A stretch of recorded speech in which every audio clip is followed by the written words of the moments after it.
I like Julius. I like his energy.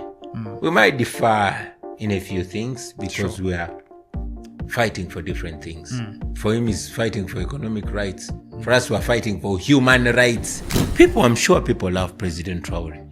So it would be wonderful if he gave them chance to elect him as president. South Africa continues to relate with General Museveni, just like it relates with many other dictators across Africa. If I'm still alive, I'll be running for president next year and I'll be challenging General Museveni. Fam, I just want to give a shout out to the sponsor of today's episode, Pace Car Rental. Use promo code SMWX for 10% off your next car rental and make sure you show Pace some love as they're showing this channel some love. Now, let's get into the episode. Spread the fire. Welcome back to SMWX, and today I am extremely excited and honored to be joined by a trailblazer in African politics, a person who has vast experience in the artistic side in music, but also on the activism side as one of the foremost voices calling for change in Africa in the present era, none other than the president and leader of the National Unity Platform, rapper extraordinaire, politician, and now a guest on SMWX, Mr. Bobi Wine. Thank you so much for joining us. Thank you for having me, brother. Thank you, brother. The pleasure is mine. I said to myself when I started this platform, one day I'm going to interview Bobi Wine. So. I should say to myself every time I think about something, because looks like the tongue creates, right? For sure, for sure. You know, I was interested in the story of your father, who in whose footsteps you in some ways have followed, who himself, I believe, was also an opposition politician. Talk to us about the way that you drew inspiration from your father. Thank you very much. My father inspires me, but I would honestly not credit what I do to my father. And I could credit it little to my own family. Yes, my family, right from my grandfather, they were political revolutionaries. My grandfather and my father took part in the war that brought in the current government. Indeed, my grandfather passed away in that war. My father was taken political prisoner, sentenced to death, but thanks to corruption, then he was bought out of jail, and that's how he survived. And even our eldest brother was in the struggle. So yes, my family was in the struggle, but that is when I was very young, too young to understand, in fact, because I was born during the war, and everything that I learned about my father was in the past.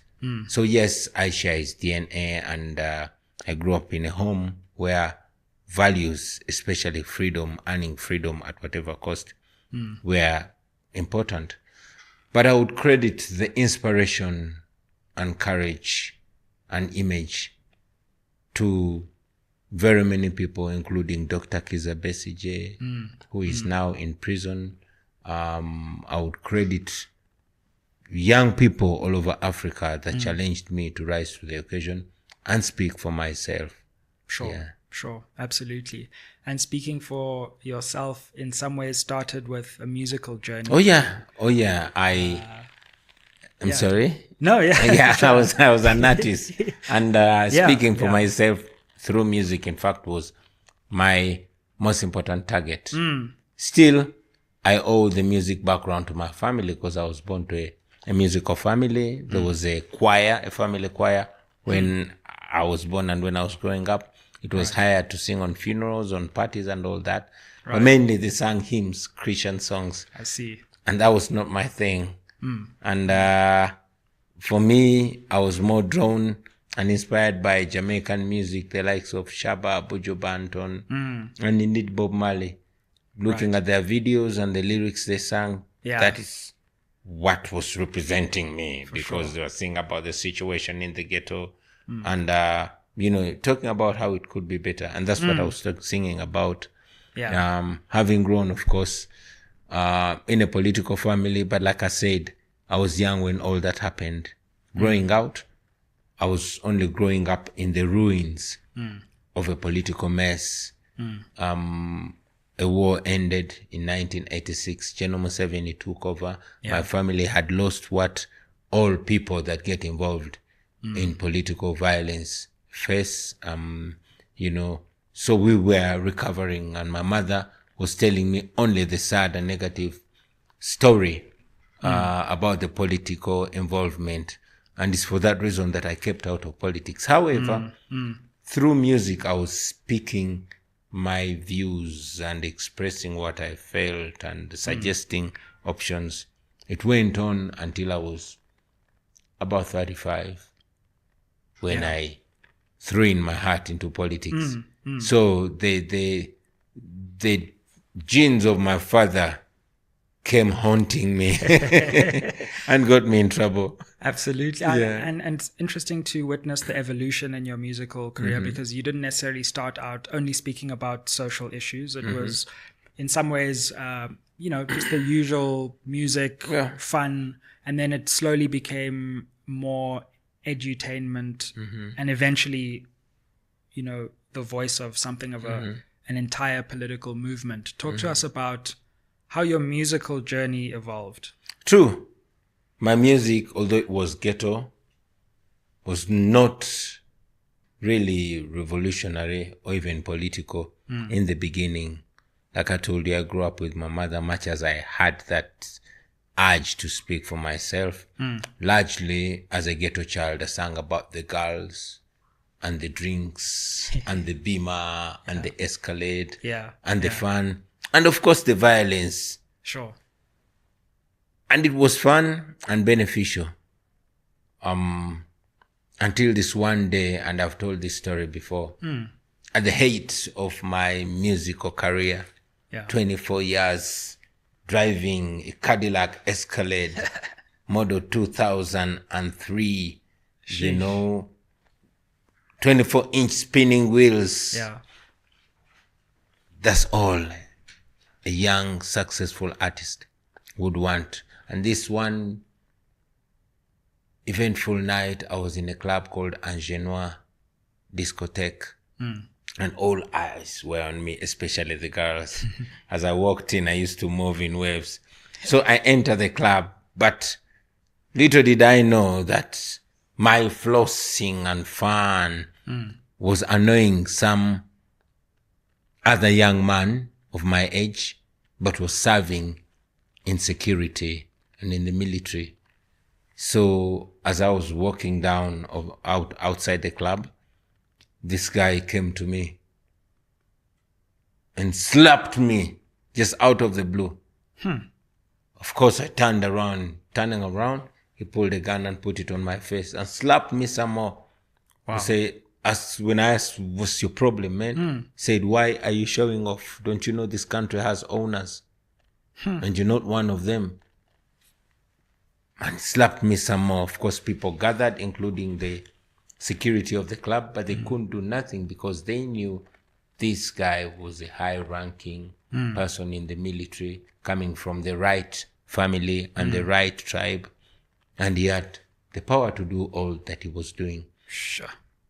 Now I put my gun down. I was defeated. And they slapped me some more. And the club security now started pleading with him instead. Say, Afande, Afande. In our language, it's more like officer. Say, officer, please forgive him. He didn't know that he was showing off in the wrong place. So this guy ordered me to get into my lousy car and drive off. And I did. Of course, I was humiliated. There were girls and people, and some people were taking pictures. But as I drove home, the distance between the club and home was about 6 miles, but it felt like 200 miles. I was silent. So much was going on in my mind. But ultimately, I felt like I deserved it. Why? Because throughout my musical career, I was a popular guy hanging out with the powerful and the wealthy. And all this injustice was happening to everybody. And I was silent about it. In the same clubs, you would see people, especially those that are connected and powerful, pick up girls and abuse them and do all kinds of things that they want to people. But we couldn't do nothing. I mean, I couldn't say nothing because I thought that was not my business. I was safe anyway. This time it was happening to me, a so-called superstar, but it was happening to me. That night, I took a conscious decision that I will fight back, not just for myself, but for everybody that had and was still facing that. I felt that was my only way to fix what had wronged with my silence and complacency. And it changed my music. And that's when I started singing about social justice and confronting through music the injustices that were going on, including rampant land grabs, the violence on people, the road rage where if you are a taxi driver, you cannot drive, you cannot overtake, a high-ranking officer. They will pull over you and, cane you before they let you go, things like that. So I felt like, I was not any safe. I was not any safer than the ordinary person. Sure. So that, for me, was my turning point. Just like everybody out there has a turning point. Yeah. It's a fascinating story. And ultimately, when you did move to create a more social conscience in your music, I mean, it exploded even further. Yeah, I earned more respect. Sure. People began to take me more serious. Interestingly, I got more fans because my music got more meaning. I grew up more. And it's one thing that leads you to another. People started coming to me, asking me to speak out. And I started singing about those things. But also, interestingly though, corporate companies kept coming to me. I started being a kind of moral voice in the ghetto. Corporate companies came to me. Social organizations and non-government organizations that wanted to push messages of sanitation, messages of behavior change, messages like the usage of condoms among young people, the fights against HIV/AIDS and all that. Yeah. And in a way, it was one thing that kept leading to the other. I was not very politically defined, so I was not a danger. And I had my long dreadlocks, and I'm a kind of guy that had publicly in the past professed that, I smoke weed like anybody else. So I was not a threat to the government. Much as I was doing serious stuff, I was an unserious person, and that kept me safe. Yeah. Let's talk about the transition then to politics, and in particular the Kyadondo election, and how that in many ways has laid the ground for your current political career, which continues. What are your memories, and what do you think were some of the most important moments in that election campaign, and how did it come about? The transition, the practical transition, I think it took time because between the time when my mind switched to when I ran for politics, now that was a span of 10 years. Sure. Because I was about 25 years when I got that attack. And when I changed in that 25 years, so much went on, including my own transformation from a bad man from the ghetto to a ghetto president. Yeah. But I was still a ghetto guy.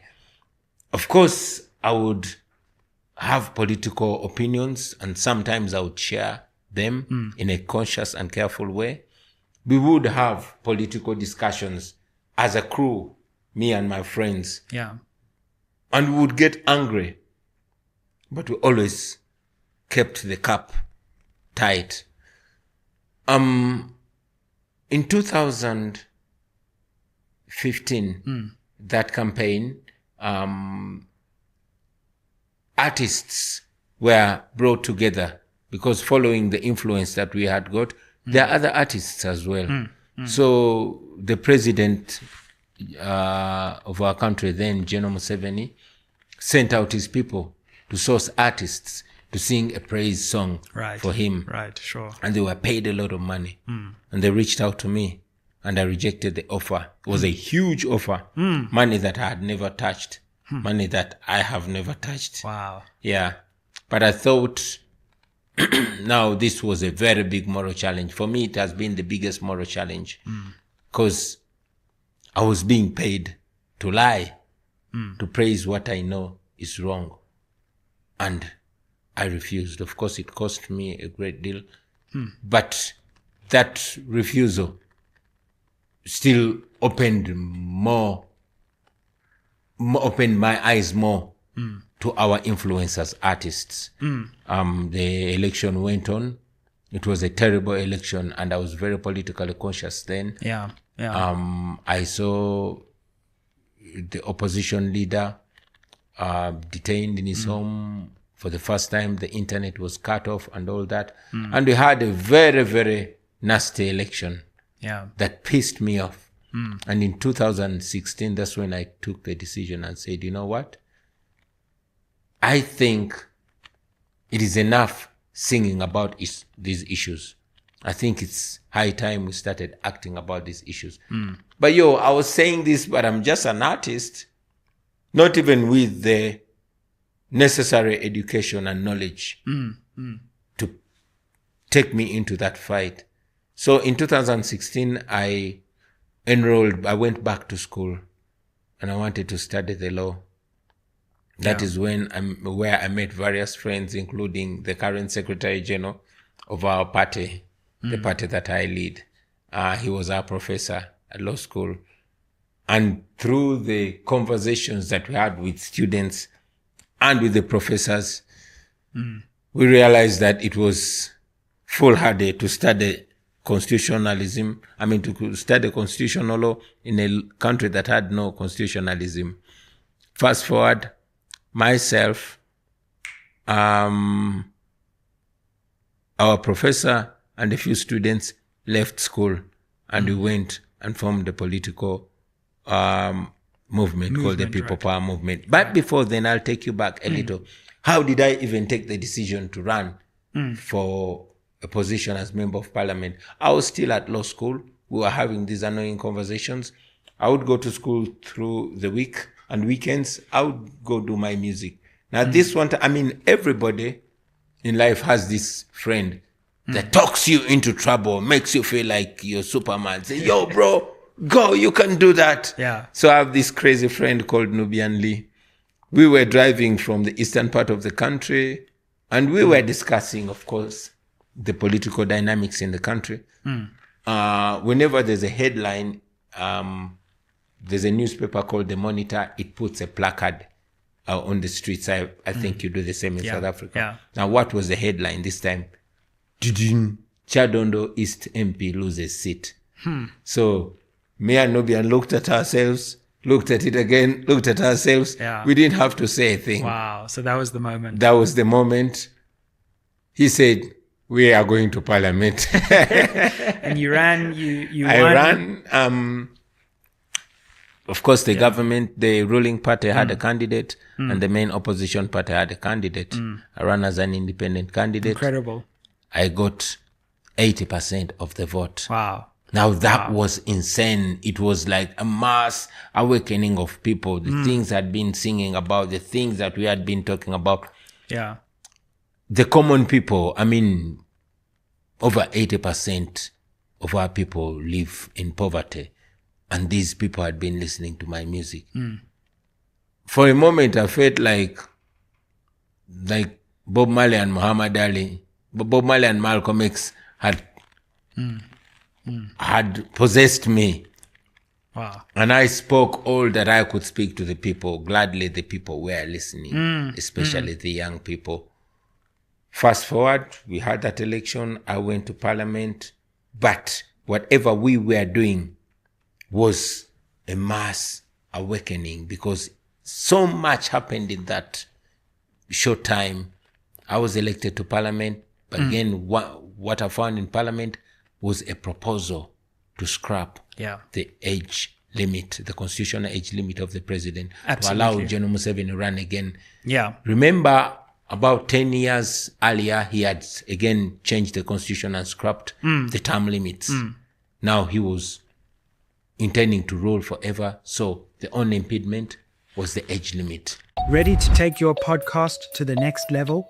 At Ayeye Studios, you can film, edit, and release your podcast all in one place.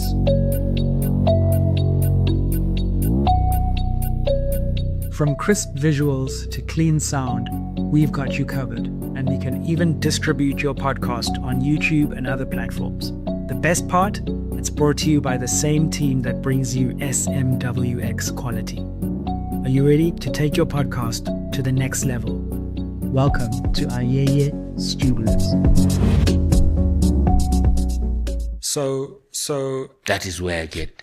General Museveni, still leader of Uganda, had by that time around 2016, 17, been in power already for about 30 years. Oh, if yeah. I'm not mistaken. Oh, yeah. And as you come to Parliament on this wave of an incredible independent campaign that shocks everyone, there's this debate that the age limit, which would have barred him from continuing, should be removed. Effectively, this was an attempt to continue staying on in power. Absolutely. And you were violently once, this is going to be a long theme, really suppressed in trying to raise concern about this attempt to stay in power. Can you talk us through that moment when you were challenging the age limit in Parliament?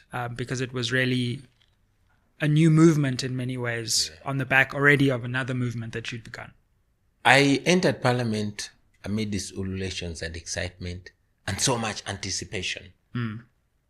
I did not have so much resistance or hate because I seemed just as another exciting young man who would be easily bought out.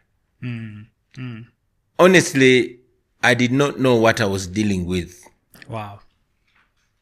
Because I'm sure if I knew, maybe I wouldn't do it the way I did it. Because here I am, I get into Parliament, General Museveni is pushing a bill, and this bill is his life, is the lifeline of the dynasty, is the lifeline of all those that depend on him.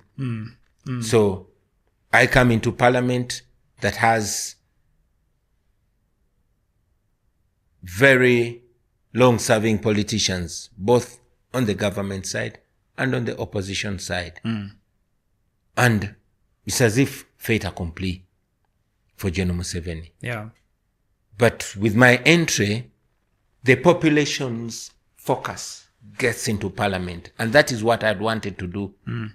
Because I said, if the Parliament cannot come to the ghetto will come to the Parliament. Now, I wanted to come with the entire generation to Parliament, to focus on Parliament. And Parliament started trending since then.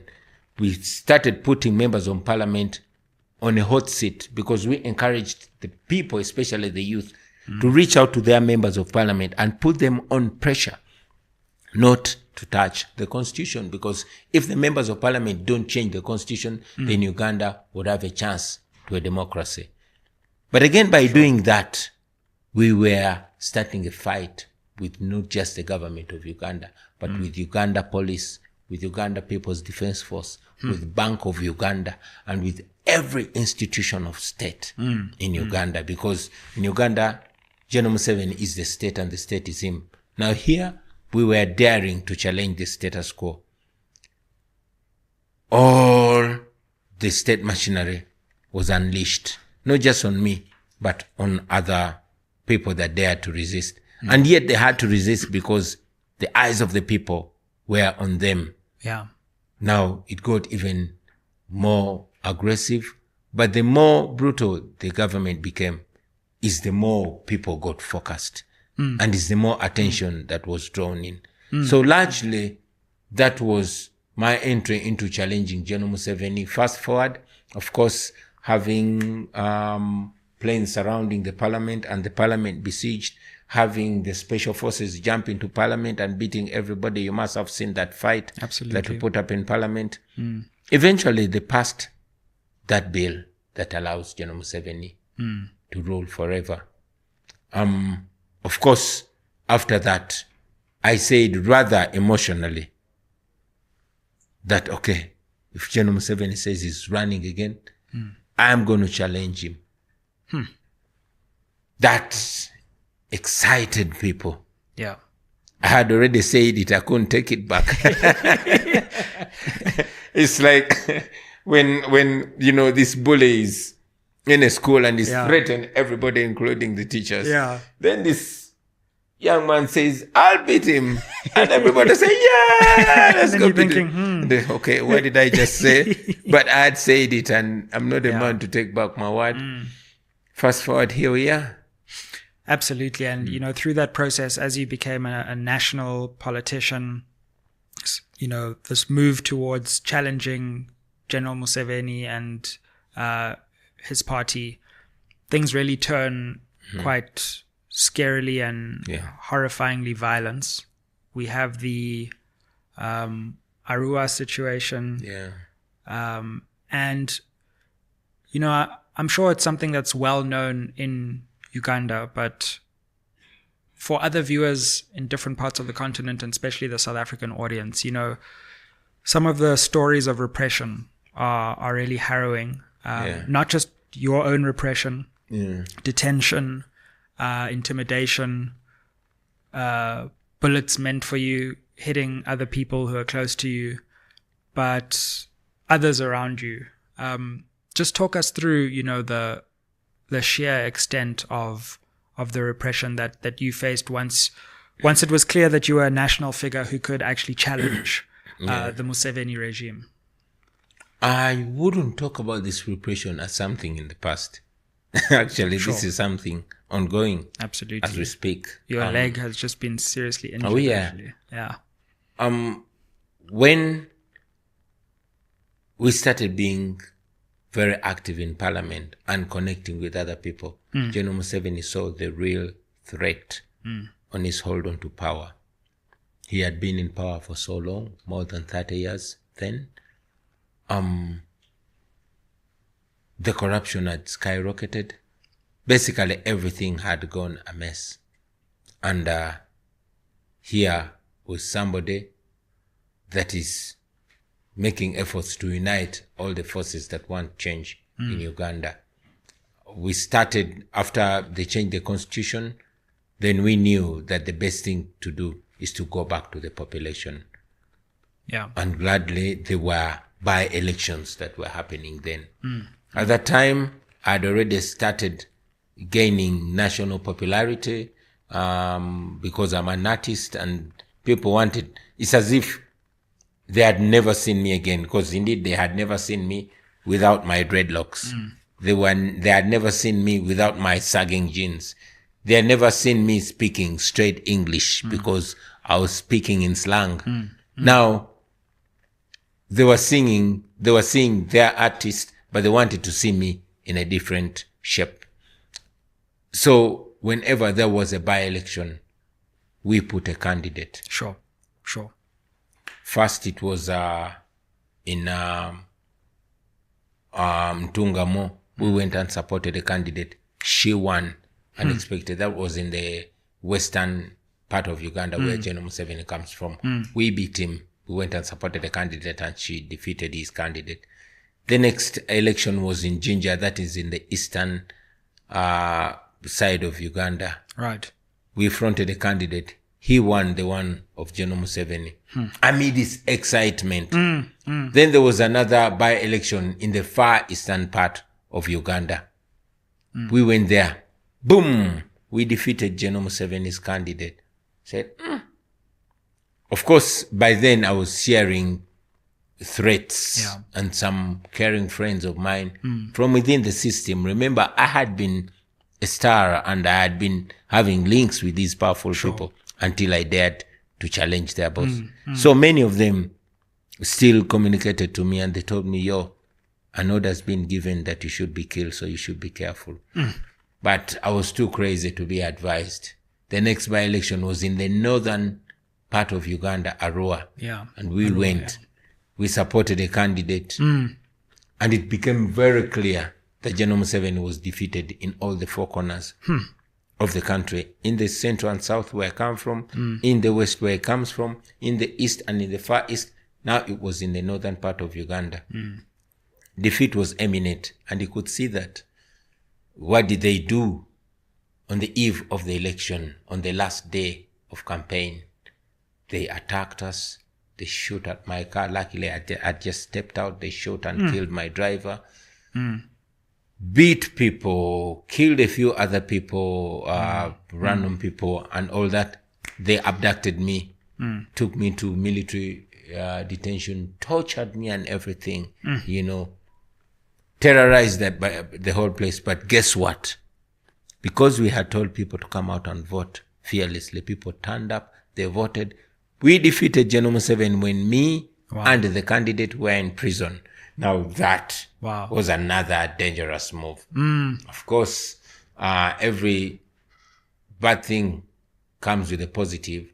So much as they had killed my driver, they had tortured me so bad, they had done all manner of horrifying things, the international attention was drawn to the country. And now that gave me a semblance of safety, that it was hard to kill me outrightly. For some reason, it gave me another lease of life. When I got out in prison, many of my friends thought I'd given up. I told them, I'm starting from where I ended. Excitement again. And we kept going. Yeah. Was that when you released Freedom? Oh, yeah. Oh, yeah. So, like, you after all of this, you then come out with the song. Oh, yeah. The Defiance song. Oh, yeah. Music alone can deal with that. Yeah. And then, of course, we have the famous 2021 election. Infamous. Indeed. Yeah, quite right. And I mean, officially, firstly, the fact that you've even got to the point where you're now running against Museveni is an incredible achievement. It took serious defiance. This election has been marred in controversy. You eventually just gave up trying to show how it was irregular. You were purported to have received 35% of the votes, Museveni 58%. But you've maintained that this election was absolutely. It wasn't an election per se. It was a military operation. But it showed the world. We went into this election knowing we're going to beat Museveni hands down, but also knowing that with the police and military and electoral commission that is in his pocket, he will not announce us. But we wanted the world to see him for what he is and strip of him all the deceitful legitimacy that he had been having all along. We succeeded in doing that. We showed the world that they were dealing with a criminal, especially the development partners, the United States and European countries, including South Africa. We made it clear that they are dealing with a criminal. So, of course, they continue to deal with him, but shamefully. I mean, South Africa continues to relate with General Museveni, just like it relates with many other dictators across Africa, which we condemn, which we think is wrong. I mean, we have said it many times that when you guys were struggling under apartheid, the rest of Africa joined your moral cause. Therefore, it's a moral duty for South Africa, especially the government, to stand on the right side of history. Yeah, absolutely. And it's been an ongoing problem with our foreign policy in that we call ourselves a democracy. We're a lucky country to the extent that we've secured a lot of constitutional freedoms, but on the continent, we don't seem to have supported the same freedoms for people who are going through political assassinations, brutal political torture. Our voice doesn't seem to be consonant with our own values at home. I think that is political hypocrisy, and somebody's got to call it out. Why do I say that? Just like I've reminded you that Uganda had a chance to choose diplomacy over democracy. They did not.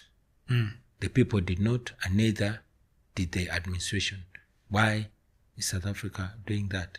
I mean, and this happens many times when nations choose diplomacy over democracy. That is not the solution, because it's a betrayal of the populations from those countries. We always look out for each other. If Pan-Africanism means all Africans being uplifted at the same time, unlike Kwame Nkrumah told us that Africa can't be free when there are parts of Africa that are unfree. We are no longer colonized. We don't have colonialism. Therefore, African countries have the right and indeed the power to do the right things for every corner of Africa. Oppression in one part of Africa threatens freedom in other parts of Africa, because dictatorships can actually be exported, you know. And yes, you South Africans have What do you think some South Africa... unconstitutional rights, but those constitutional rights are also endangered if they are not respected elsewhere. Absolutely. Yeah. What do you think we can do to put further pressure on regimes in Africa that are engaging in this kind of political intimidation of opposition leaders? We no longer now request that from government officials. We request that from citizens. We think if citizens unite and stand with each other, the governments will be too ashamed to support what's wrong, you know? I mean, you guys have some freedoms. Yeah, I don't think anybody in South Africa is going to be arrested for tweeting about an injustice that is known. And we are connected as nations, as a continent. We are connected via the internet. Use it and speak for us. But most importantly, use it and call out your leaders not to misuse your taxpayers' money, you know, supporting countries that don't respect rights. But even when they don't use your taxpayers' money, the misrepresentation, we think it should be a no-go zone for a leader of a democracy to hope noble stand shoulder to shoulder with the rights-abusing despot. Yeah. You made a fascinating announcement recently in The Guardian, I believe, but can you confirm for us that you are available to stand in the 2026 election against General Museveni once more? Without a doubt. If I'm still alive, I'll be running for president next year, and I'll be challenging General Museveni. Wow. And I'll defeat him again like I have done before. But I don't do this as I, although I say I'm saying I because I want to take the responsibility as an individual. But everything that I do is not just in my own right as an individual. It's a representation of a generation that is yearning for change, that is yearning for the chance to determine its own destiny. Yeah. It's going to be a fascinating election, one of the most important on the continent that year. Absolutely. All we seek is the attention of the continent, the attention of the world. Democracy dies only in the dark. We don't ask anybody from outside Uganda to come help us. We just ask them to amplify our voices and to please not get focus off us. Yeah. So they don't crush us in the dark. Yeah. Absolutely. In terms of Uganda itself, I mean, we're in an interesting time in the world now with President Trump putting tariffs on various African countries. Uganda actually becoming drawn into BRICS in a more serious way. What do you feel about the foreign policy position of Uganda right now, and how do you think it should change going forward under your leadership, for example? Uganda and our foreign policy should not be about begging or bending low. It should be collaboration. It should be trade, not grants, should be trade, it should be collaboration and not handouts. Yeah. Of course, Uganda should maintain its sovereignty, but should relate with the rest of the world as a nation that's independent. Uganda, of course, should pursue a route of working more closely with the bloc nations and with the continent as a whole. If we bargain together as Africa, we win together. But unfortunately, and for the lack of excessive power, nations tend to negotiate as them. And they are either getting bad deals like we're getting in Uganda, or crushed, and decisions are made according to the interests of those that are in power, who largely make decisions influenced by their desired stay in power. And in terms of the domestic policy situation, what key reforms will you be pushing for in the 2026 election? What do you think economically and domestically the country is getting wrong that you want to shift and change? I'll say the country is getting most of things wrong. The first important thing we want to deal with is freedoms and rights. Now that's what makes citizens involved in not only political but also economic matters of the nation, to re-empower them to own up the country. If we have freedoms and rights, if we have political stability, then we are going to have a lot of Ugandans who have left the country because of the situation we're living in and are instead building other countries. We have a lot of Ugandans, resourceful Ugandans here in South Africa, Absolutely. in Europe, in America, in the Arab world. We want to get all those people back and get all that money back into the country. And then we want to focus on rebuilding our human resource. Our biggest problem is unemployment back home, but that employment did not fall suddenly. That employment is there because many, if not majority, of our young people are not only unemployed, but they are unemployable. They are not skilled because, and that takes me to our education system, it has not sought to address that. My desire is to fix the education system and redesign it to produce people that are productive, that are going to add on something. We've discussed the 4 A's, which are academics, athletics, arts, and agriculture. We want to be deliberate about that. This is not rocket science. People like Ibrahim Traore are doing it, especially in a country that is rich in Uganda. You must have read about the recently discovered massive gold deposit in Uganda that can revolutionize our country, leave alone the minerals like diamonds and all that, leave alone the oil. So we are a country that is endowed, and if we have a policy of having the mineral wealth and the natural wealth of this country benefiting the nation and curbing down on corruption, that would be massive. We are an agricultural country with the most amenable land, but we have not invested in that agriculture. We have instead edged the citizens out and have foreigners who have not even developed it. So we want to have policies that, yes, attract foreign capital investment, but we also want to empower the citizens, because historically we are agricultural people. Once upon a time we were the second largest producers of coffee, only next to Brazil. We can recover that. We can grow our cotton and our gold, our cotton and our tobacco. And in the eastern part of Uganda, we were very, very big producers of sugar. But the new policies of the government tend to age out the citizens. We want to fix that.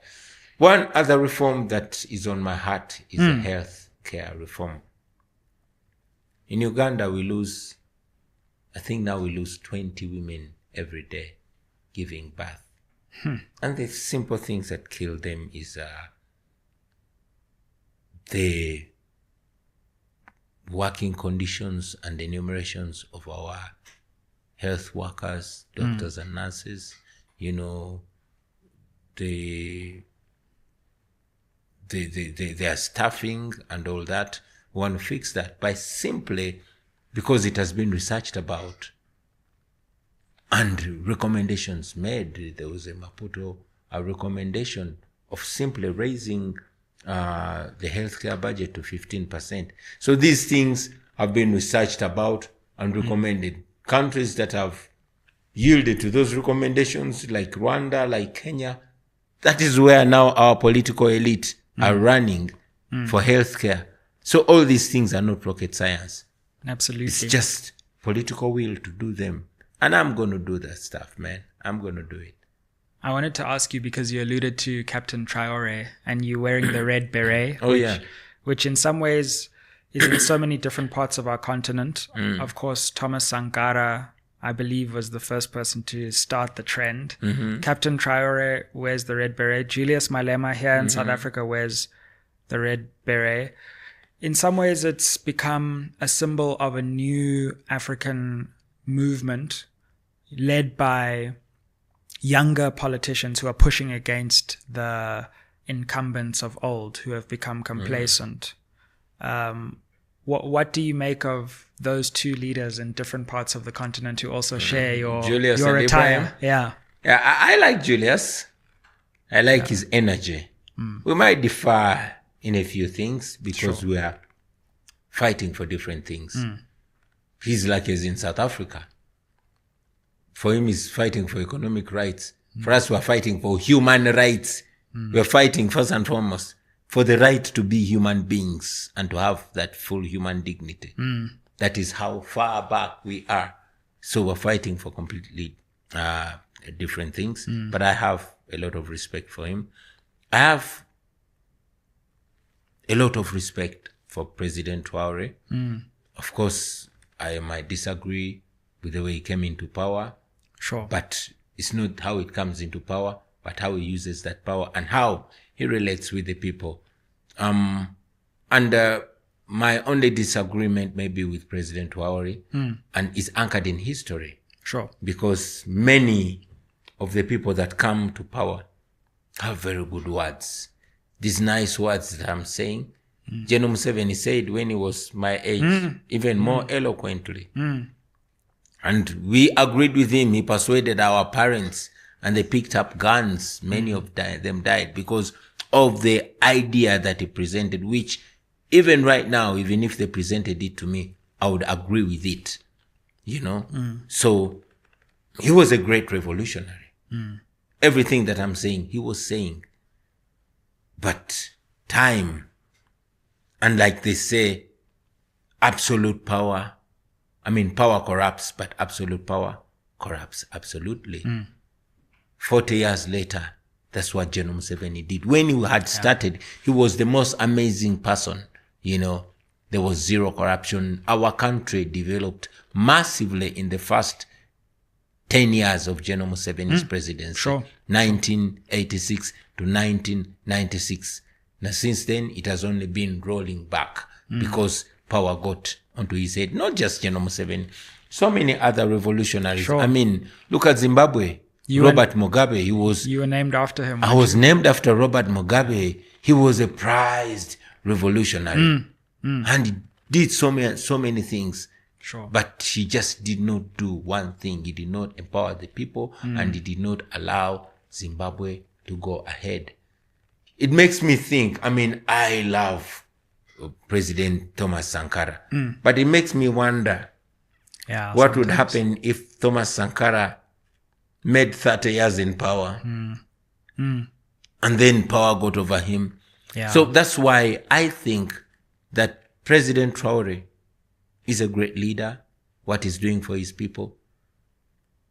But the lesson we learn, especially from Gaddafi, is that you can do everything for your people. That's one very important thing that you must give your people, the right to determine their future. You can have your children, you will love them You will give them everything. But if you don't let them fly when it's their time to fly, when you don't let them go when it's their time to go, to determine their own destiny, then it's going to become a problem. My father was a doctor, and he wished I would be a doctor. I disappointed him and became a musician. When I went to university, he thought I was studying to become a lawyer. On graduation day, he was told that I studied music, dance, and drama. He refused to come to my graduation because so things like that. Yeah. So it's important that President Traore empowers the people. The greatest success of any leader is to give power back to the people. That is the only justification why people joined you in the first place. We praise the great Nelson Mandela, but what can you put a finger, first and foremost, on what he did? Overcoming power, overcoming the trappings of power. Yeah. So the best thing to do that is empowering the people. People, I'm sure people love President Traore.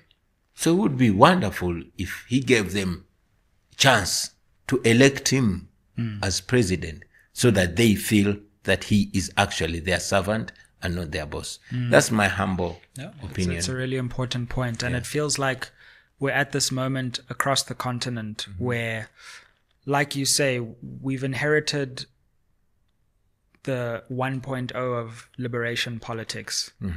And it's reached its sell-by date. And now a new generation. My friend Mose Maimane likes to say, now it's time for us to liberate ourselves from the liberators. Exactly. And I agree with him.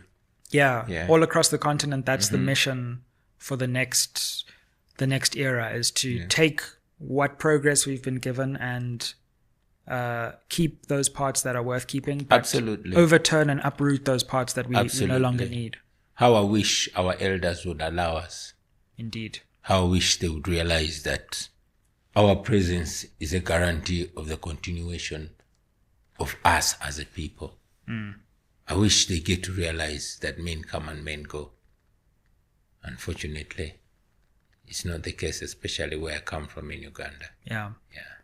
Well, you did actually end up with your law degree. That's something we both share. We both graduated in roughly the same year. Ah, brilliant. You went to law school too? Yeah, I just finished my law degree now. Congratulations. Thank you, brother. And although I got mine in my 40s, shame, but hey, better late than never. There's always something new to learn. Oh, yeah. And how has studying the law and completing that degree changed the way you see things, and what has it given you now that you have officially got that degree? It's interesting. It's not what I expected. I always wanted to be a lawyer. I thought it would make me love the law so much. After studying the law, it made me hate the law even more.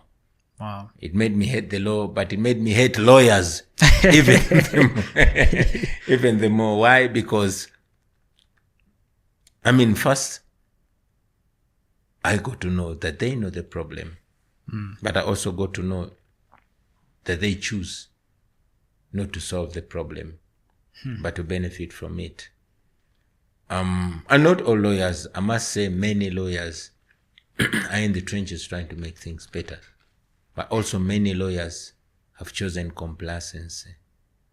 They've chosen to betray the law. They've chosen not to be the voices of the law, and yet they are the lawyers. So, just like religious and traditional leaders and all kinds of leaders, lawyers have also, in many ways, let the law down. Yeah. Well, Bobi Wine, it's been a great honor to have you. We wish you all the best for the future. May you be protected. May your voice continue to echo within Uganda and across the continent. Thank you. And may you live to reshape the continent. Thank you. Thank you very much. And if you will permit me, I always grab the opportunity to send shouts out to our people. I want to salute Ugandans, especially here living in South Africa, those political exiles. Many Ugandans are living here and all over the world, not because they want, but because the situation back home is not safe for them. I salute them. Many of them are now our chapter here in South Africa, and they continue to push the message back home. I salute you and all Ugandans living in the diaspora, but also all Africans, especially the young people of Africa. There's no other time for you to be great than now. Nobody's going to give you that right. That right, you just take it historically. There's no freedom negotiator. There's no freedom beggar. The only freedom fighters, because that freedom is not free. So take it and run away with it. Thank you. Absolutely. We don't usually do this, but we have an SMWX hoodie. Oh, thank you, man. So Wow. we hope you'll wear this and remember this interview. So please Thank you. take this as Thank a you very token much. of our appreciation. I appreciate Thank my you, brother. Like, share, subscribe, comment down below, and make sure you help this channel get to 300,000 subscribers. And let us know, what you think in the comments down below. South Africans watching this, let's make sure we follow not only the National Unity platform, not only Bobi Wine, but also a very important election happening in Uganda in 2026, and make sure that our eyes are on that election and that all those who participated are protected and are allowed to compete freely and with fairness. Thank you. Thank you, sir. Comment down below. Ayeye. We say ayeye. Like, share, subscribe, and comment. Ayeye.